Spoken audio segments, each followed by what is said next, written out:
Welcome, I'm Lee Camp. Now let's take the news from behind. Jeffrey Epstein's longtime confidant and partner in their pedophilia trafficking ring, Ghislaine Maxwell, has been taken into custody by the FBI.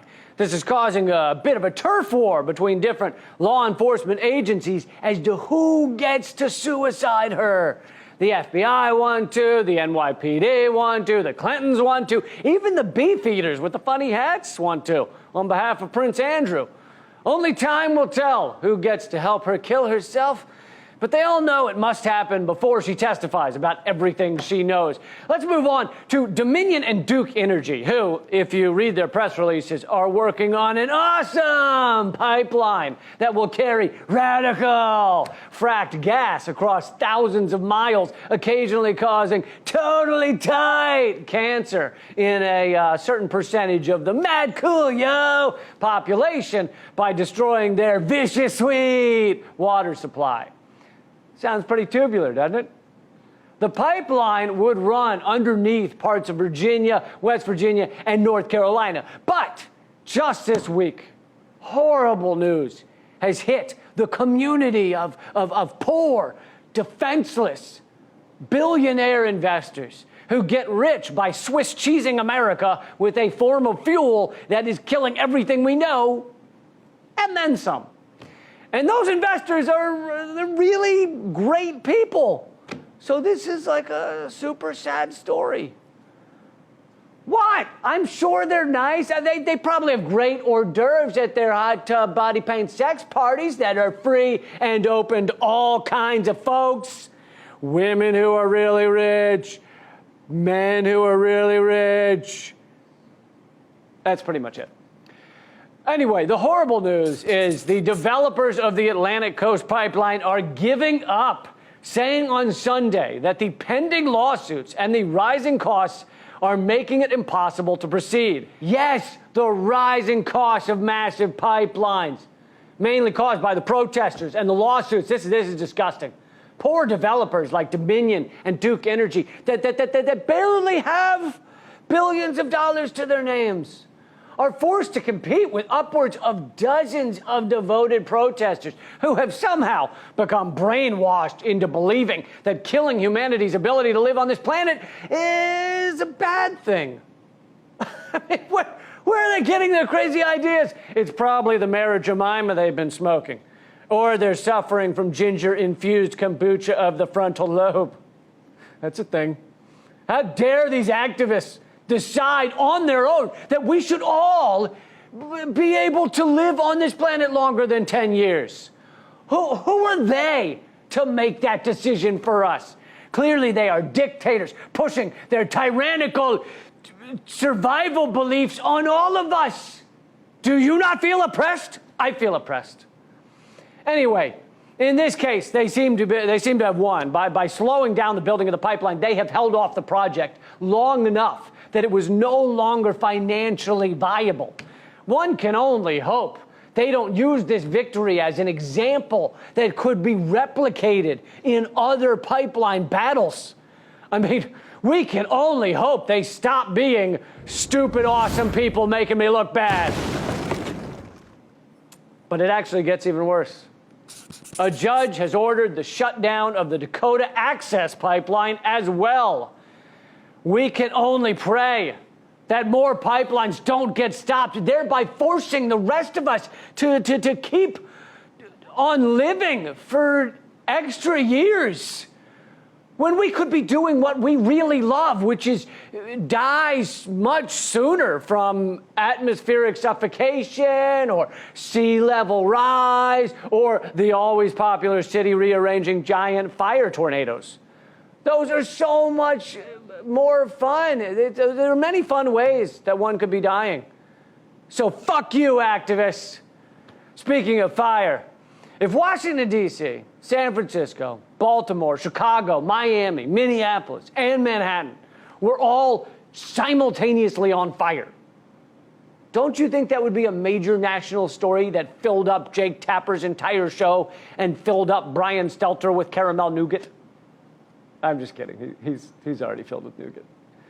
But the answer is yes.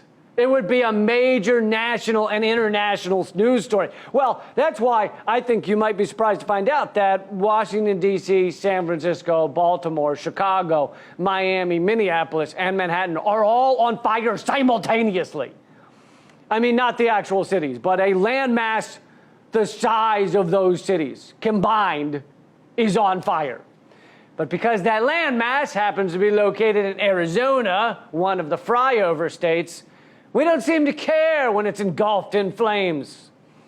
Some might say the fact that large swaths of America and the world are being burnt to ashes is something that's, I don't know, even more important than tweeting about not wearing a mask to a store in order to prove your manhood, which apparently can only be proven by flicking off science, yelling "suck it" to doctors, and making the jack-off signal towards epidemiologists. Listen, Donald Trump is right. It's ridiculous for us to take advice from a group of people we can't even spell. Epidemiologist is more like it.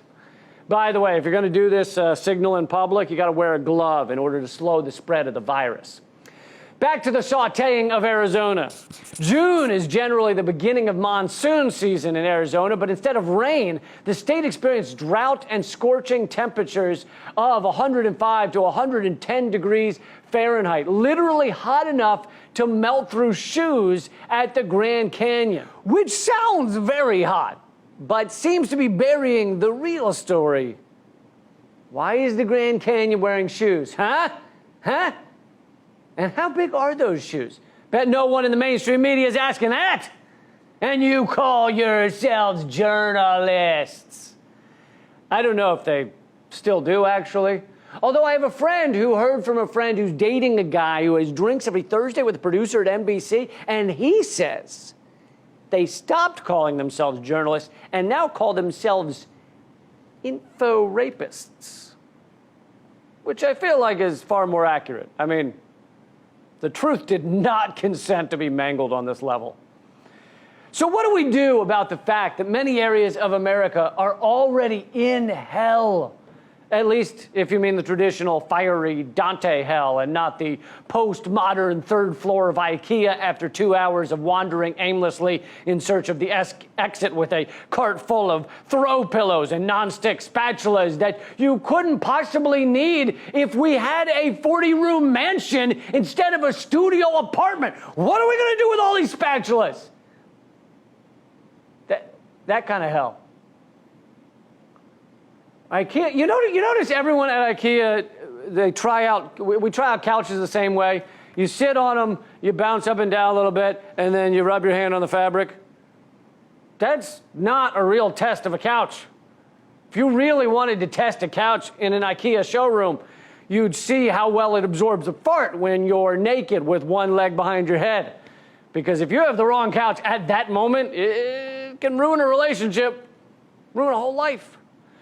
Anyway, what do we do about raging fires caused by climate change? We get to work immediately. Extinction Rebellion tweeted, the UN says we need to cut greenhouse gas emissions by 7% every year from now until 2030 to keep the rise in temperature to 1.5 degrees Celsius. The Democrats' new climate plan gets us nowhere near this. Goodbye coral reefs, hello extinction, drought, food shortages, starvation, poverty. I think you could have stopped an extinction. Coral reefs don't matter much after we're all dead. Well, I guess they matter to the coral reefs, but they're not reading your tweets. Moving on to our last story. Although the scheme has been put on hold, Israel says it is still planning to annex 30% of the West Bank of Palestine. Some of you may not be familiar with the term annex. It's a technical term used by politicians and imperial countries when they don't want people to know they're saying the word steal. Here, try this on for size. Israel plans to steal 30% of the West Bank. See how much less fun that sounds? It almost sounds rude. Like when someone takes the last melon ball at a party when you were standing in line clearly anticipating a cool, refreshing sphere of melon. Honey-do, more like honey don't. Cantaloupe, more like can't. Oh, it's still cantaloupe. Still cantaloupe on that one. But when you really look at the history, it's not like Israel is stealing part of the West Bank. They are just taking back the land they rightfully stole years ago. They have graciously allowed Palestinians to live on some of that land with kindly Israeli military scouts roaming the streets in order to check for criminal activity like standing in one's own yard without a license or flagrantly being Palestinian. It's not like Israel isn't good to the Palestinians. In some parts of Palestine, Israel allows them to have electricity for a whopping 4 hours a day. I mean, they're overflowing with the stuff. They could run a blender, a computer, a vibrator, and a second vibrator for an hour with that much electricity if they were allowed to import those devices by Israel, which they are not. Plus, 50% of the population of Palestine is under 18, meaning they're mostly children. Children don't need as much electricity. And they drink less water than adults, too, which is also good because Israel doesn't let them have much of that either. I mean, we wouldn't want them getting water fat now, would we? Palestine is often called an open-air prison. So there you have it. Open air. Doesn't that sound nice? I know a lot of people in prison who would give anything for an open-air prison. I don't actually know a lot of people in prison. But if I did, I would be making a killing on the black market IKEA spatula ring. Ha-ha! Oh, shit. I'm missing a shoe. I had 2 shoes. Anyway, let me get to the point. There's a Thanks. All of our content, Redacted Tonight's content, is now at a brand new free app called Portable TV. Okay, you can get every episode, no commercials, all at Portable TV. You can grab it for free, and then I can follow you everywhere you go. I mean, I have been anyway, but this will be less awkward. So go get it. All right, go ahead. Take both shoes this time.